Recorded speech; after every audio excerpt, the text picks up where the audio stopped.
गरिबीवर मात करत तनिष्का कोळीचे 10वीत घवघवीत यश. PSR काउन्सिलतर्फे घरी जाऊन सत्कार. सांगली. प्रतिकूल परिस्थितीवर मात करत जिद्द, मेहनत आणि चिकाटीच्या जोरावर पुरोहित कन्या प्रशाला सांगली येथील विद्यार्थिनी तनिष्का रोहिणी कोळी हिने इयत्ता 10वीच्या परीक्षेत 92.60% गुण मिळवत शाळेच्या शिरपेजात मानाचा तुरा खोचला आहे. सर्वसामान्य कुटुंबात जन्मलेल्या तनिष्काने गरिबीचे चटके सहन करत दिवसरात्र परिश्रम घेत अभ्यास केला आणि आपल्या कर्तृत्वाने उल्लेखनीय यश संपादन केले. तनिष्केच्या या यशाबद्दल PSR human rights protection council anti corruption विंगच्या वतीने तिच्या राहत्या घरी जाऊन विशेष सत्कार करण्यात आला.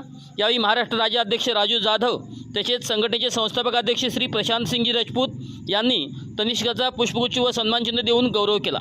यावेळी बोलताना मान्यवरांनी तनिष्केच्या जिद्दीचे कौतुक करत प्रतिकूल परिस्थितीशी हार न मानता मेहनतीच्या जोरावर मिळवलेले हे यश इतर विद्यार्थ्यांसाठी प्रेरणादायी आहे असे मत व्यक्त केले. तसेच तनिष्केच्या आईने मुलीच्या शिक्षणासाठी दिलेल्या पाठबळाचेही विशेष कौतुक करण्यात आले.